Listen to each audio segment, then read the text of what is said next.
My downstairs neighbor texted me that I was being too loud. I wasn't home. My phone buzzed in my pocket. I was out at a bar, about 3.5 cosmopolitans deep, tipsy, maybe somewhat pickled, but not totally gone.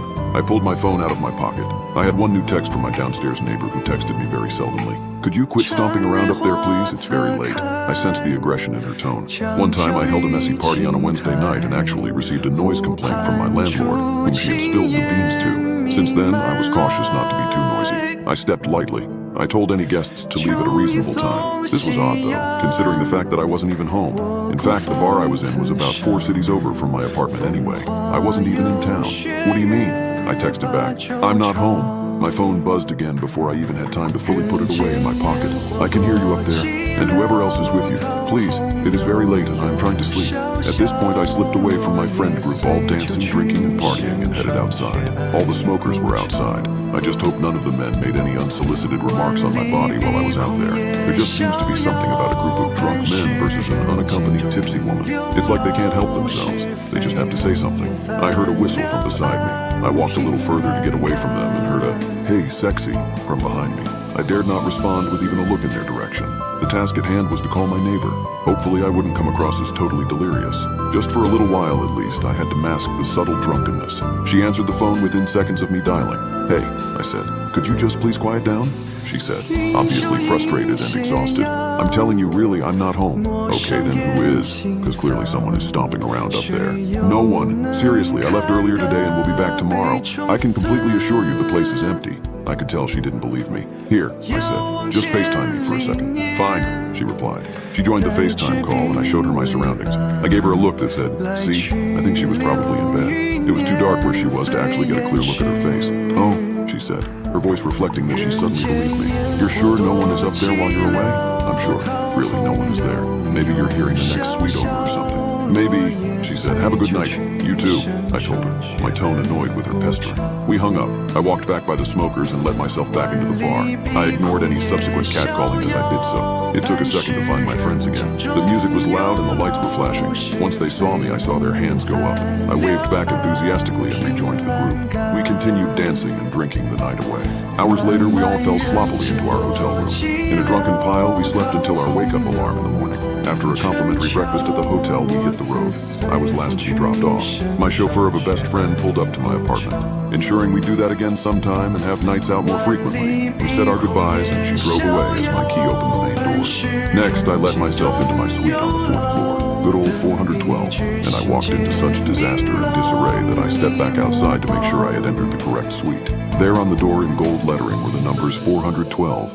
Yep, I was home. I flicked on a light and carefully explored my now unfamiliar surroundings. Dishes and cups had fallen to the floor and smashed, raining shards of glass all over. 2 knives stuck into the wall right beside where my family portrait hung, which looked like it had been scribbled over with Sharpie. Blankets and pillows in the living area had an assortment of goo on them that I was afraid to touch, but I noticed it gave off a metallic smell. I explored further, eyes bulging and muscles tensed. In the bathroom, the sink was plugged with a pair of my socks and filled with water. I found 3 more pairs of socks in the toilet and 2 in the garbage.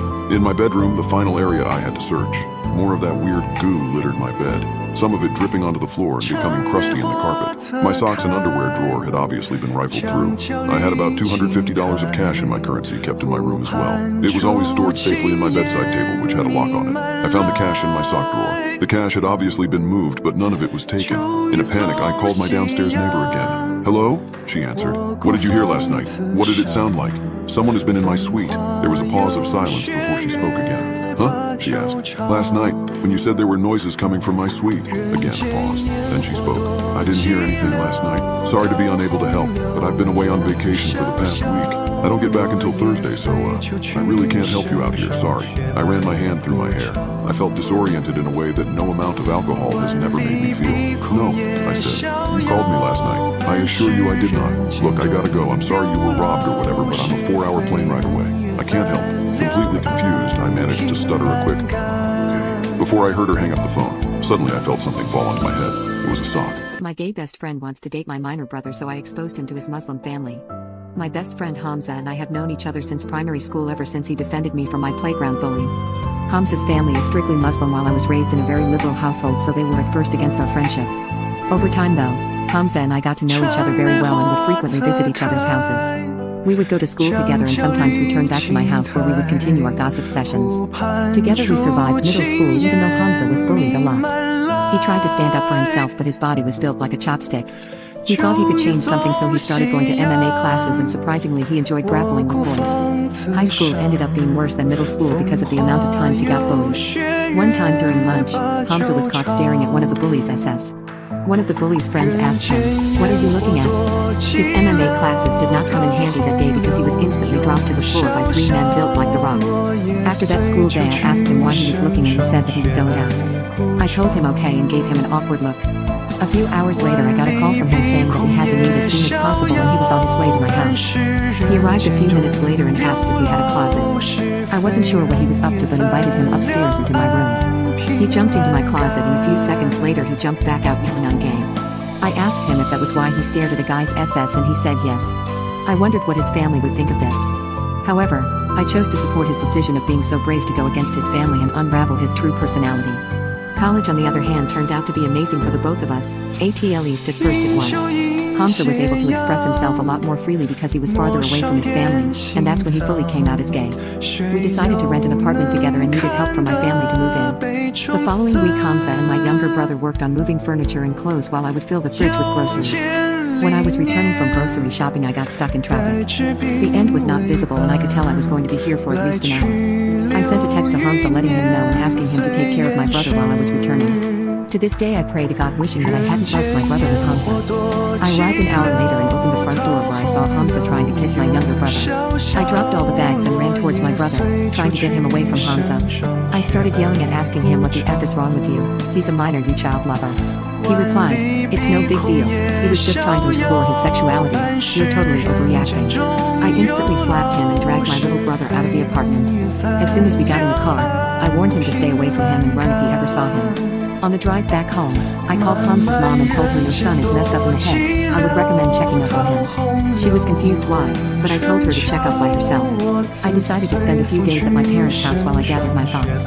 A few minutes later, I received a text from Hamza saying, when are you coming back with your brother? For some reason he had the audacity to text me this despite being caught manhandling my younger brother. Things only got worse after that message. That's the worst part about being a man that women don't know about. My wife is violent and vindictive. Several years ago, she attacked me in our living room. I was holding our toddler at the time while the baby was in the crib. In the heat of the moment, I just walked away. I took the toddler with me, got in the car, and drove to another state to stay with my dad for a few days. My wife called the police and filed a report that I had attacked her, stolen our car, and kidnapped her son. I received a call from the police asking for my version of the story. I told them everything in detail, just as it had occurred. I was told I should return to New York immediately and check in with the local detective assigned to the case. I did as I was told, was arrested, spent the night in a jail cell, and was arraigned the next morning. I was charged with domestic violence. After posting bail, I returned to my dad's house while I searched for a new place to live and continued to try to sort out the next step in this nightmare. A trial date was set, but in the meantime, I had no visitation rights with my children. I had a restraining order placed against me and I was not allowed to return home to get my things. I had to recreate myself from scratch as an adult. I had to buy a new wardrobe, find an apartment on my own, set up new bank accounts, and figure out how to get my mail. All stuff you don't even think about until you've essentially been thrown out on the street. While awaiting a sentence, I was mandated to attend a domestic violence class on a weekly basis. The class was extremely strict. No missed classes, no late arrival, a steep cash payment upon the beginning of each class, and weekly attendance for at least 1 year or more according to a decision by the court. The class was held in an inconvenient location at the edge of town. It was only accessible by a lone bus route that involved hours of my time to travel there and a constant fear that I would not arrive on time. In the class, we were treated to anecdotes about acts of violence committed by men against their female significant others. Domestic violence, according to the instructor of this course, was an act of violence committed by a man against his female partner. Only men can commit an act of domestic violence and only against a woman. My wife's attack against me and the son I held in my arms would not qualify as an act of domestic violence by this definition. We were not allowed to question this definition or else we would be dismissed from the class as having been disrespectful. If we asked about a situation similar to mine, where the woman attacked the man, with or without provocation, we were called out for blaming the victim and threatened with dismissal. I suffered through this indoctrination for over 14 months. My wife sued for child support, so my salary was garnished under the assumption that I was not responsible enough to make payments on my own. After the automatic deduction, I barely had enough to survive. My husband left me for my boss. But there's one thing he doesn't know about her. I joined this company a year ago and I loved it from day one. My boss, the owner, is amazing and inspiring. She built this business from scratch and she is passionate about her work. She does a lot of the hard work herself that other bosses would delegate. I admired her so much and I always told my husband how awesome she was. He seemed to share my admiration until he met her at a company party last Christmas.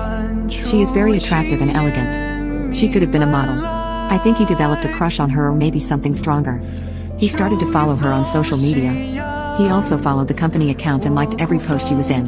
He asked me about her all the time. She is very private, but we learned that she divorced her ex-husband earlier this year because he showed up at work. He owned half of the company and he tried to change our work conditions and pay. We found out that he had been unfaithful to her with a younger woman who he also tried to hire in our company. She eventually convinced him to sell her his share. We are still in this process now. My husband was very sad for her and very angry at her ex. How could anyone do that to such a wonderful woman? He said he would treat her better, love her more, etc. I got very angry and told him that all men prefer younger women if they have a chance. He laughed at me and said only losers do that. The last straw was last Friday. We went to see a movie and we saw my boss with a young man. He looked like he was in his 20s. My husband freaked out. He said he didn't know she dated younger men and he wanted us to go say hi, but I refused and told him to calm down because he looked ridiculous. When we got home he checked her social media obsessively. He found the guy and he was relieved. The guy was her nephew and they were out with other family members. My husband was so happy like he had dodged a bullet. I couldn't take it anymore. I cried and yelled at him and told him he was in love with her and he was shocked when I pushed him out of our bedroom. I locked the door. He tried to soothe me and told me he loved me and I was his only one. Then he said something that hurt me even more. It's not like someone like her would notice me. I haven't slept since then. Why does he feel like this? Is it love? Infatuation? She is too old for him, so what is it? And why would he think he is not good enough for her? He is very handsome and young. She should be grateful that a young handsome man likes her. And does he mean I am less than her to accept him? Or is it just her money and status?